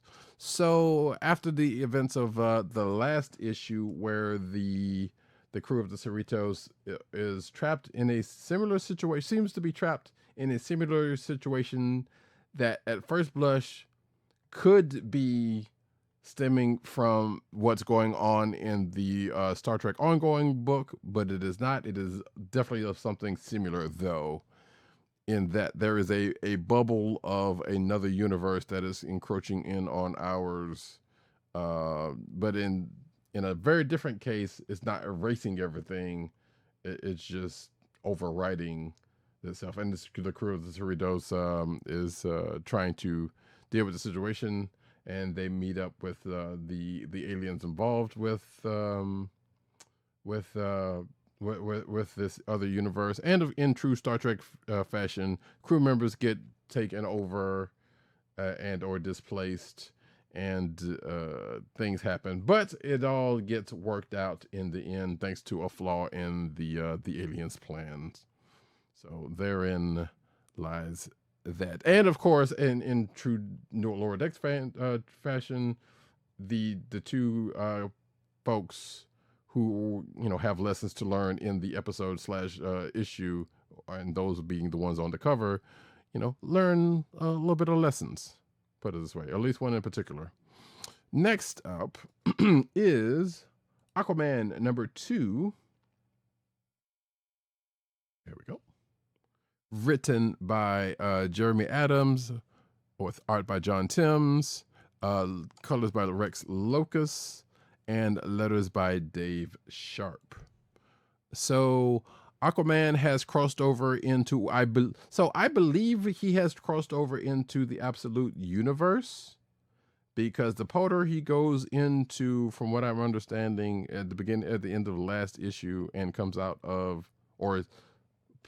near at the end or at the beginning of this issue, is dealing with the Absolute Universe. But he doesn't find Absolute Batman or any of those other folks, and he's trying to find where Mira and the other Atlanteans are. But what he does find out is that he, in true Last Airbender fashion, can bloodbend. Fans of Avatar: The Last Airbender know what I'm talking about there. But also because he's also still, using his newly displaced powers that he got from Mira, I believe, if I'm not mistaken, coming into the series. So there's also a prophecy that's apparently he's a part of that is mentioned here, and there's a character that shows up that he's going up against that kind of, I guess, provokes that prophecy. So we'll see what happens with that going into this arc. Next up, I was about to say, I wanted to just interrupt just for like a half second, because sure. when you said Bloodbend, Yeah. I was like, What you talking about, Will? You have to watch it, that Avatar: The Last Bender, to find that out. that's funny. But folks out there know. Anyway, Black Lightning #4. This is for the streets. Black Lightning is back. Y'all know the deal. Written by Brandon Thomas, art by Fico Ossio, colors by Ulysses Areola, and I'm going to say that's letters by Lucas Catoni. I have had a lot of typos tonight. What the hell? So after taking swings at Superman, because he was kind of upset about what happened at the end of last issue, because he was trying to talk his daughter down, and the Justice League decided to swoop in and do a thing she's still mad at him for that, or she was at the beginning of it still mad at him for that. And he was rightly upset because they didn't trust him enough to take care of the situation. But that all gets de-escalated thanks to Wonder Woman's lasso, and goes on into business with this whole Steelworks, what was taken from Steelworks, and this whole Sons of Liberty situation, which almost is like a Friends of Humanity situation for the DC universe, but against metas, who have stolen some prototype power dampening tech for reasons we don't know. Anissa's training with her new powers. Jefferson and Jennifer go on an investigation and fall into a trap. And Anissa's like, wait, doing a little bit of investigating of her own. And, things go from there. So, and Jefferson reminds folks where he's from at the end of this issue. So that's where it leaves off there. Von Gloom says, author is a waterbender now. Yep. Finally living up to the name Aquaman, because talking to fish doesn't scream Aquaman. I would argue, yes, it does. But yeah, the whole waterbending thing is better. Definitely better. Or potentially better. Anyway, last book for me is Star Trek. Excuse me. Nope. Sorry. Wrong one. Star Wars Bad Batch Ghost Agents #1 of, I believe, 5. Yes, of 5. I forgot to put that down. There we go. So yes, this is a story, an early story, Clone Wars era to be specific, story with the Bad Batch, the original 4.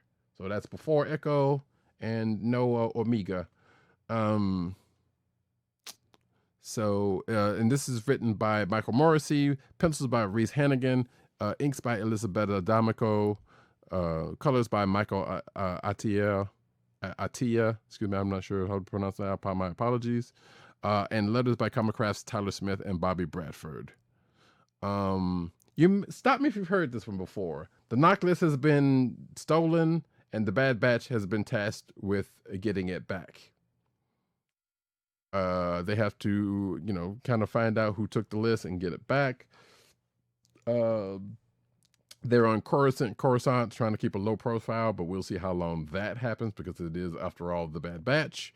There is a Star Wars bounty hunter that shows up in the course of this, whom I'm pretty sure they'll probably be dealing with again. And also one Mace Windu, excuse me, not window. he was thrown through a window, or blown through a window, but that's besides another point entirely. And at the end of this issue, the boys got to go on a Kessel run for reasons. So yeah, I enjoyed reading this, and I'm looking forward to seeing the rest of the rest of this play out. And that is it for me. Kliqs of the week. Kliqs of the week.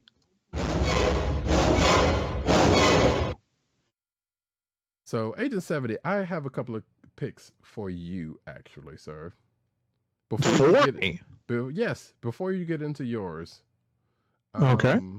One of which is Heatseeker Combustion. Series number 3 is one of them. I'm sure you are familiar with that series. No comment.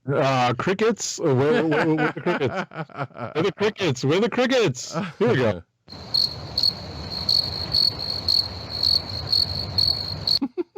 Also, the Michelle Yeoh Little Golden Book, I believe, came out this week. Oh, that's nice. Yes, so there is that.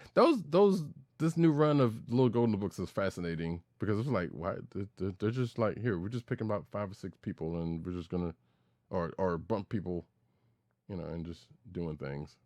It's all good. But what is your actual picks or potentials? I think, well, I've mentioned them on my run through through the books. Absolute Batman #5 is definitely one of the top books I read this week. Immortal Thor #20 is one of the top books I read this week, and believe it or not, Moon Knight Fist of Khonshu #5 is also, like a really strong contender. I think it just falls outside of those two books. Those are basically monthly over the last several months, some of my top picks, Absolute Batman and Immortal Thor.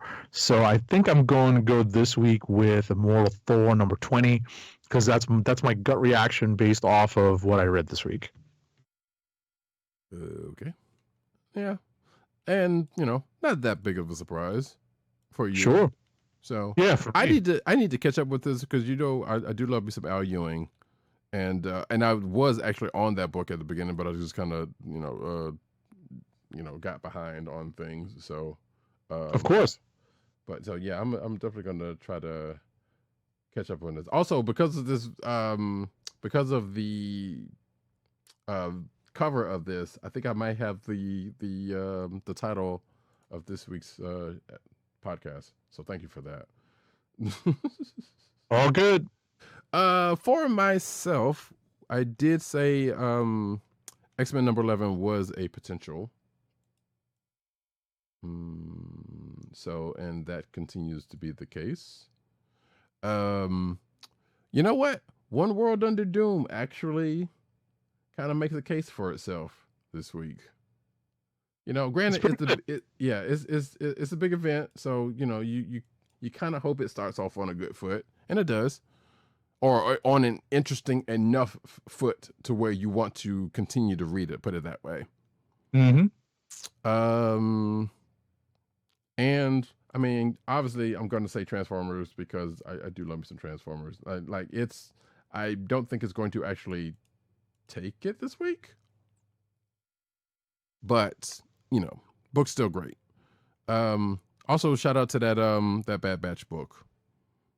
And actually Black Lightning this week. But I think I'm going to give it to... I didn't get a chance to read that Green Lantern Corps book that came out this week, but I feel like I need to catch up on some Green Lantern stuff before I do that.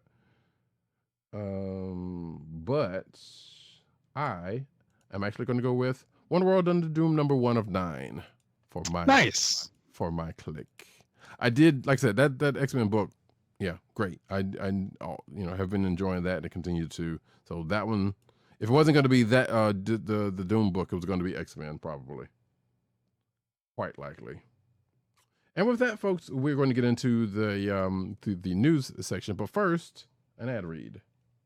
Our first ad read of the night is for Blue Apron's meal delivery service. Blue Apron, fresh ingredients and incredible recipes delivered weekly to your door. Skip the grocery store and make incredible meals at home with Blue Apron. Always shipped free right to your home. And now the listeners of the Comic Book Chronicles can get $30 off your first Blue Apron order. To place your first order with $30 off and to help keep our show free for you, go to our network website at cspn.us, that's cspn.us, then click on the Keep Our Podcast Free link at the top of the page. From there, scroll down to the Blue Apron link and sign up for your first order. Blue Apron through cspn.us. Do it today. And now we get into the news.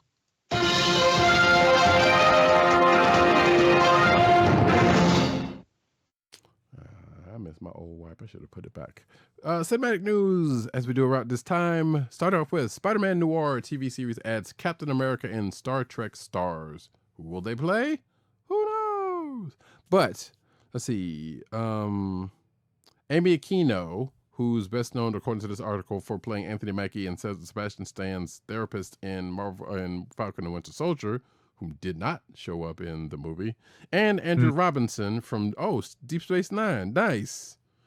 Got some Garrett going on here, so that ought to be interesting. Are going to be in this Nick Cage Spider-Man Noir TV show.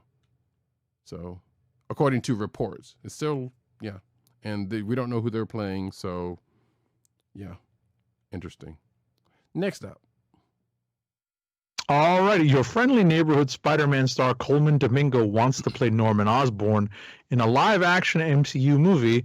Quote, I would love to tear that up on the big screen. Goodness gracious, you could have said something else. So,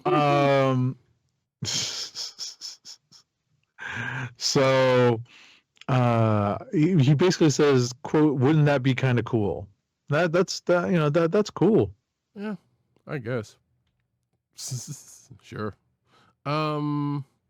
Next up, though, Marvel's Vision TV series adds new mystery character to the cast, and that person is Rurid Malika, who recently recurred on HBO's The Franchise series that lampooned franchise superhero movie making. According to this article, has been cast as a series regular in the WandaVision spinoff show.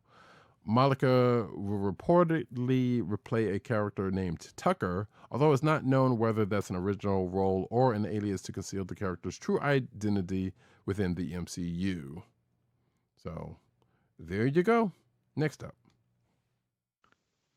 Okay, let's see here.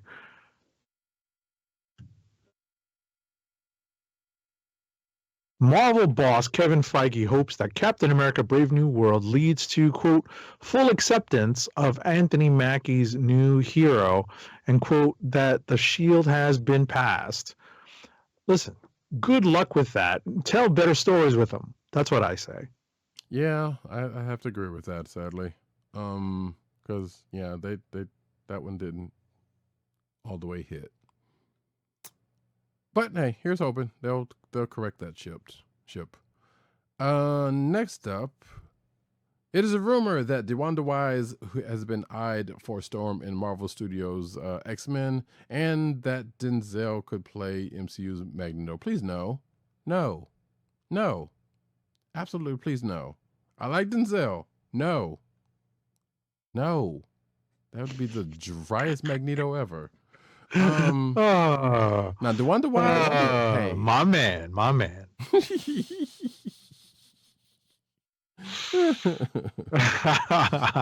Man up, Hoyt. Yeah, I don't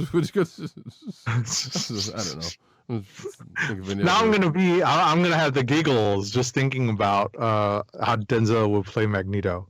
He would, and all the Denzel isms, like all the Right. things that you see, like Jay Farrow pull out when he does his impression.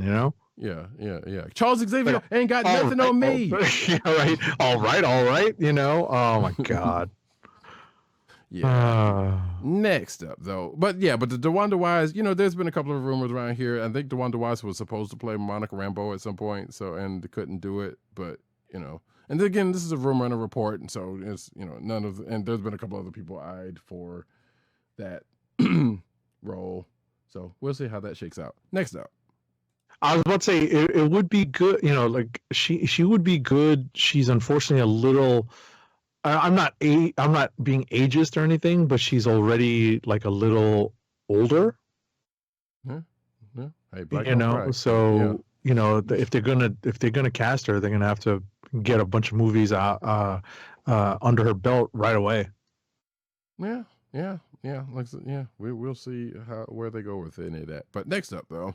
Next up, Thunderbolts reappears with action-packed Super Bowl trailer and a first look at Century. That's where I saw it because they didn't show the trailer, when I went to see Brave New World. But yeah, like I like this. I like this trailer.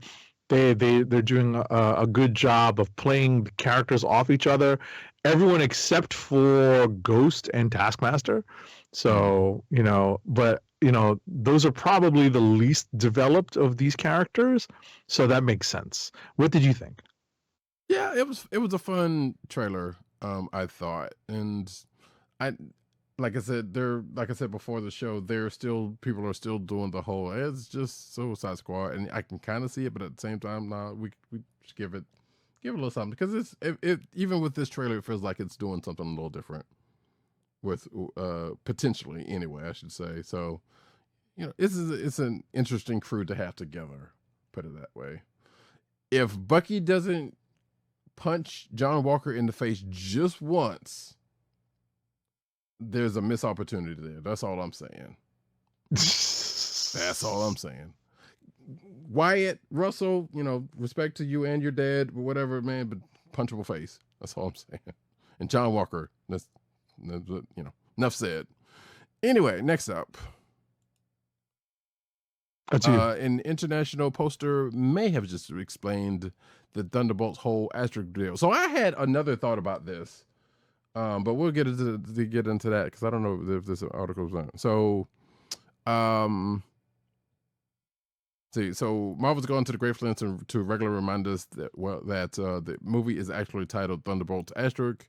As anytime Marvel Studios decides to be cryptic about something, the existence of an errant piece of punctuation has led to everyone speculating that it simply has to mean something of vital importance, according to this article. But basically, let's see. Let's just skip down a little bit. Does the asterisk mean that the Thunderbolts aren't actually going to be called the Thunderbolts in the movie? Is it hiding a real team of Thunderbolts more closely aligned with the roster usually seen? Who even knows? My thought on this is that based on what happened during Brave New World, I think that would probably be a good reason why they would not want to take that name. Yeah, it's like a logical. Yeah, it's a logical follow-up, like a story-based reason for it. Right, but we do not know. We still don't actually know why why the asterisks there or why they are not. Because they even say in the commercial, like, no, we can't call ourselves that. Mm-hmm. So there's clearly if there is a clear reason for it, then it will hopefully play out or mention itself. Or I'm just going to go with my reasoning because they don't want to associate what just happened. And Von Gloom agrees with John Walker has a punchable face. Yes, we noted that all through about Falcon and Winter Soldier. So, yeah. Next up. Skeleton Crew star Jude Law finally reveals how much Jedi training his Star Wars villain had, and it's less than some thought. I thought that was revealed in the episode. Nah, yes and no. I mean, there's a little bit of inference I think we got from what was actually said.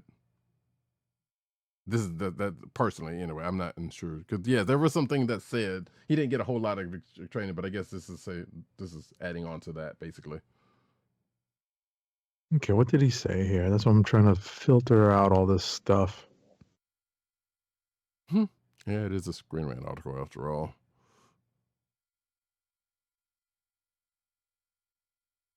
All right, so apparently he confirmed as a surprise guest at the Skeleton Crew panel at MegaCon that he consciously decided to do no training with the lightsaber rather than do extensive fight choreography.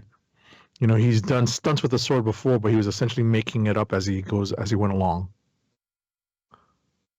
Right.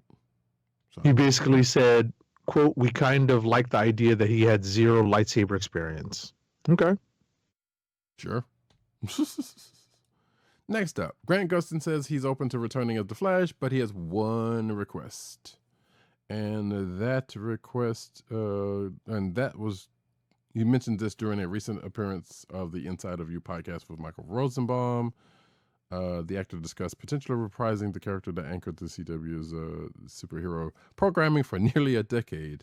The conversation comes at a pivotal moment for the character's future in DC's live-action properties, particularly following the disappointing performance, this is what this article is saying, of the theatrical film starring the criminal Ezra Miller, that is me saying that, in the titular role. Since Miller's controversial Flash failed to please the audience, as the return of Gustin's fan favorite interpretation of the hero is enticing to say the least, according to this article. But during the conversation with Rosamund, Gustin carefully articulated his position, stating, quote, "Yeah, of course, there's a lot of things that I'd like to ask, not for, but about. I'd be more interested in the creative side. In other words, rather than focusing on contractual requirements, Gustin emphasizes that his interest in understanding the creative direction of any future Flash project, demonstrating his commitment to the character." So I guess he wants a little bit more be behind the scenes. Is what he's saying, or that. So okay, cool. Next up. Superman director James Gunn confirms that DCU's Hawkgirl has organic wings. I guess not the metallic gold wings that we've seen the character have before. But who is under the helmet? Is it Shaira or is it Kendra? Or Kendra? Right. But it couldn't be Kendra because Kendra's wasn't. Well, if they're going comic book, Kendra's wasn't. Kendra's was mechanical. Right. And a version of Shira's was real. I guess the Justice League version in the cartoon. I don't know if Shira was real in the comic book or not. I don't know. Regardless, sure. Hey, but those are throw something out there. I don't know who else it would be because those are the only two that I know of. Exactly. All right, next up. Wait, so Shiera Sanders Hall, the Shiera Hall. So there were 3? Listen, you got me, man. Yeah, whatever. Yeah, that's fine. Next up, production wraps on first season of Star Trek Starfleet Academy. So let's see, classes of out of session for the first season of the upcoming Paramount Plus show Starfleet Academy. I keep thinking about the video game. I don't know why. I do know why. The news that production is wrapped this week first came from members of the cast who's been sharing images of videos from season 1 wrap party in Toronto. Cadet actress Bella Shepherd posted on Instagram, "Wow, whoa, wow! Season 1 of Star Trek Academy is wrapped. Thank you, universe. Thank you, stars, for this insane journey and all of the people I shared it with." And there's other people like Tig Notaro, who has been sharing stuff also on Instagram and whatnot. Next up. All righty. Masters of the Universe. This is live action, right? Mm-hmm. Has cast King Randor and Queen Marlena on top of some other casting news. So James Purefoy and Charlotte Riley join Masters of the Universe as He-Man's parents, King Randor and Queen Marlena, respectively. Let's see. So we've had the unfortunately named Fisto and the Sorceress having already been cast recently, with Johannes Hauker Johansson and Monica Baccarin playing them. Morena, yeah. What's that? Morena Baccarin. It's Morena, right? Yeah. Mm-hmm. Yeah, Monica. It says Monica Baccarin. Typo. Right? I'm literally reading it. I know. Okay, I'm not saying you, but that's funny. Yeah, right. That's just bad. Yeah, no editors. They need editors, folks. People. Yeah. But anyway, continues. Right. No, there's a whole bunch of people here who are cast already. So, and Jared Leto somehow is Skeletor. Yeah, that right there. Granted, well, amongst other things, that right there makes me not want to watch this movie. So listen. Both Roddykat and I have like our particular feelings about certain actors. Seth Rogen, like Seth Rogen, Will Ferrell, just not mine. So I get it with the whatchamacallit, with the Jared Leto. Yeah. Wait. Well, we had to talk about that Will Ferrell thing. That one I don't think I knew. Yeah, I'm not a fan. Yeah, fair enough. Fair enough. Von Gloom says Fisto, so they already casted Brazzers He-Man parody. Stop it. Oh God. But Marina Baccarin, of course, Vanessa from Deadpool, we're not going to hold that against her. Also from Gotham, also from Firefly. You know the vibes. Next up, though, Mission Impossible: The Final Reckoning trailer sees Tom Cruise, Ethan Hunt. You know what? I did not watch this during the Super Bowl. I know I forgot something. Sees Tom Cruise's Ethan Hunt embark on his most dangerous mission yet, outside of that last one, because they say that every pretty much every movie at this point. Let's Let's see. The new trailer for Mission Impossible Defining Reckoning is here, and forget the Super Bowl. The real action can be found in what's shaping up to be Ethan Hunt's final mission. It goes through in what the goes on in the trailer again, which I have not seen. I did see one particular air stunt, I think, that leading up to the Super Bowl that I think was might be in the thing, or maybe that was for the Super Bowl because he's done that before, or something or other like. So I don't know. We'll see. Did you watch the trailer? I have not. I'm actually looking forward to seeing this. I want to see how it all wraps up. Yeah, same. Von Gloom echoes the Jared Leto. Yeah, ew, exactly. Next up, we're getting into some anime news. All right, anime news. Let's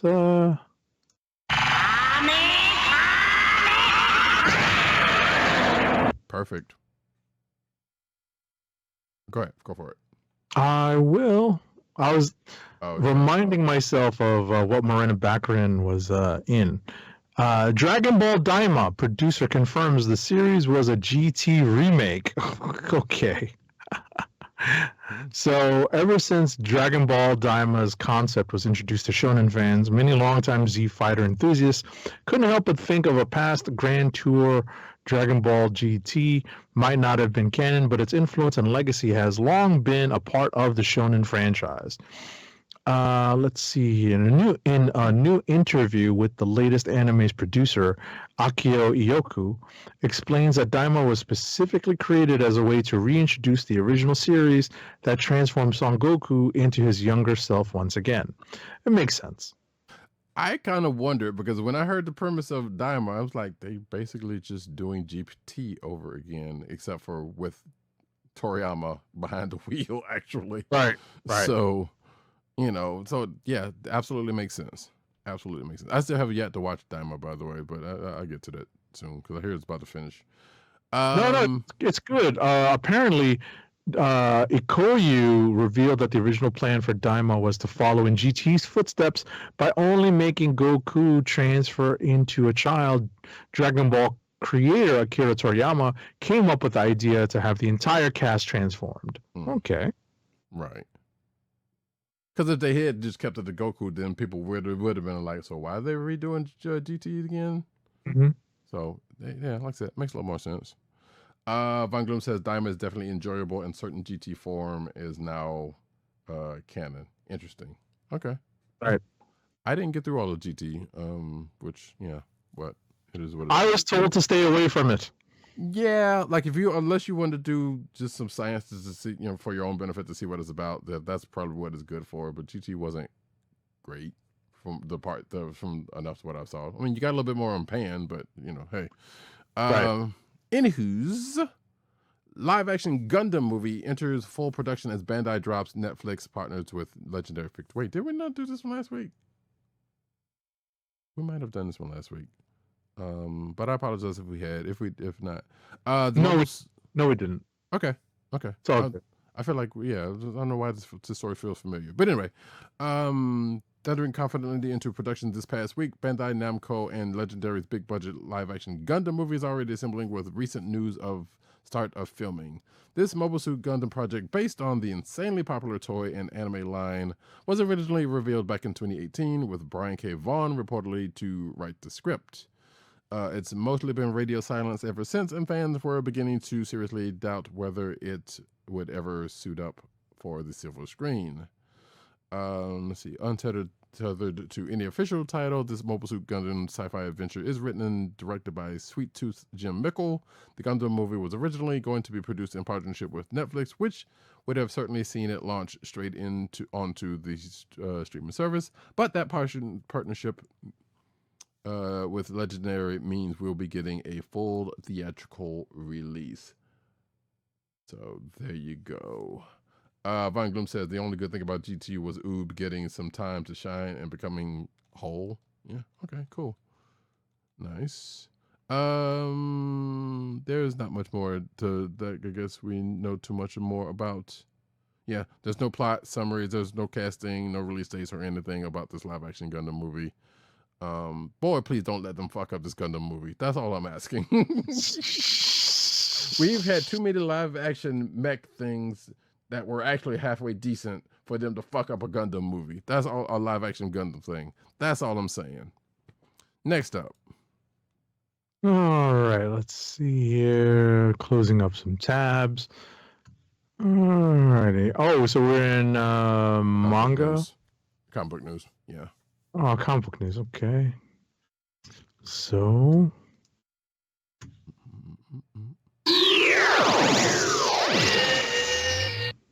All right, we've got some updated covers for free Comic Book Day 2025 titles. So if you are watching the video, you can follow along as we scroll down past some of the new, some of the updated covers, because we originally got some placement covers while they worked out exactly what these covers were going to be. Now we have an update of the new free Comic Book Day covers for 2025. Wow, Def Leppard's Hysteria. Wow. Yes, and a Post Malone book. What the hell? Kareem Abdul-Jabbar book, graphic novel. Interesting. But the one, I guess, the couple of that would probably be of note would be for a certain set of folks. This is the VR Troopers one, because after all, we are VR. Mm. You're welcome. Next up, IDW apparently faces layoffs as well as Dark Horse Comics. So Dark Horse reduces staff by 10% due to inflation and overhead, despite a record sales year in 2021. Let me make sure the date of this is correct. Yes, it is. IDW and Dark Horse. Remember, they need editors, folks. Yeah, this is also true. So that could very well be 2024, or should be. IDW confirms layoffs affecting key roles like vice president and senior vice president positions. Industry-wide layoffs hint at broader challenges for comic book publishers during economic shifts, according to this article. So there you go. Next up. Oh, I think it's in context, because it says they had a record sales year in 2021 coming out of lockdown. Ah, okay. But since then I guess they've experienced a downturn. Sure. I mean, yeah, sure. I mean, what does? Alrighty. I was about to say, what does actually Dark Horse have? But they actually have a couple of things. Let me hush. Right. Next up. All right. Next up, Brian K. Vaughan breaks his silence on the return of his controversial comic, being "We Stand on Guard." Let's see. Didn't one of us read this, or it's one of the? I read it. I read it a little bit. That's what I thought. Right. So basically, Vaughn, though grateful for the book's comeback, hopes its premise firmly remains fiction set 100 years in the future. We Stand on Guard follows a heroic band of Canadian civilians turned freedom fighters who must defend their homeland from invasion by a technologically superior opponent, the United States. Huh. Goodness gracious. Maybe prescient, hopefully not. Yeah, that's what they're saying. They say, Right. Given the present political tensions, Right. Definitely, because of it being prescient, it's experiencing a renaissance, I guess. Much, yeah. Like I said, I remember one of us reading it, but I couldn't remember how if that. I read like the first few issues. I thought it was interesting. Right, I got you. Cool. All right. Yeah. Does it say when it's? Oh, that's just saying, yeah, this the stuff that it's already out there. It's not like new. Yeah, exactly. No, this was published in 2015, so it's just giving some info on it, and you can try to find trade paperbacks of it. Right. It's basically saying it's resurging because of things, not not the book coming back for some reason, or a new version, a new volume of the book coming back, which is right. There's a total of 6 issues. Gotcha. Screen scroll towards the artists of the Canadian book. Yes. Next up, meet Jenny Blake Isabella, the transgender creator of Black Lightning. So yeah, Tony Isabella, formerly Tony Isabella, excuse me, recently came out as transgender on social media, because I remember seeing the tweet. Well, I saw the tweet from it, I think, and this is from Blue Sky. But basically, if you're watching the video version, here is the. I still don't know what to call Blue Sky's tweets, but I do not want to call them skeets, as people are doing. I don't like it. To the window! Yes, exactly. To the wall! But folks can see here. I'm sorry. I'm sorry. I'm sorry. I'm sorry. Hey, no, I don't think of Booster Gold when you say that. No, I don't think either. of Booster Gold. I think of. Nobody does. Trust me. So, yes, I would rather it be Skeets, but from Booster Gold, but no such thing. But yeah, like I said, if you're watching the video version, you can see the post there, but I'll just read it here. Things that make me happy. Coming out as transgender on my social media was one of the scariest things I've ever done. The love and support I was shown lifted my spirits and gave me hope. I will have more to say soon. For now, thank you. 2925. And I believe from what I saw on Twitter, when when it was either posted there, it was like, hey, this happened, please give me and my family, respect me and my family's privacy, is what I saw from them. So, hey, it is a brave thing. So do you. And those may know, Jenny. Yes, Jenny Blake Isabella. Formerly Tony Isabella, was the co-creator of Black Lightning, and amongst other characters. So there you go. And Vine Gloom, Vine Gloom continuing the phrase there, the line of the thing. So exactly, continuing the lyrics. I get it. Exactly. Next up, though. Oh my God. All I can think of is that there's Chris Rock does a bit about loving hip hop but hating to defend it using that song. Yeah. Oh, Black Light. That's right. Black Light. Also, Tony Isabella, aka Jenny Blake Isabella, created Black Light. Also, who is no longer in the comics, but is technically still around in the MCU in some way, shape, or form. But next up. All right, next up, Damian Wayne is no longer DC's Robin. He's giving up on being a member of the Batman family. This is spoilers for Batman and Robin number 18, on sale now from DC Comics. I mean, it happens to every Robin, so you can go your own way, as that group said. So. Sure. Yeah, that's pretty much it. Yeah, that's pretty much it. Next up, Jonathan Kent. Oops, come here. Jonathan Kent named Super Son, not to be confused. That should say, again, typos. Man, y'all need to edit it badly. With James Gunn's Superman. So Jonathan Kent is going to be called Super Son, which technically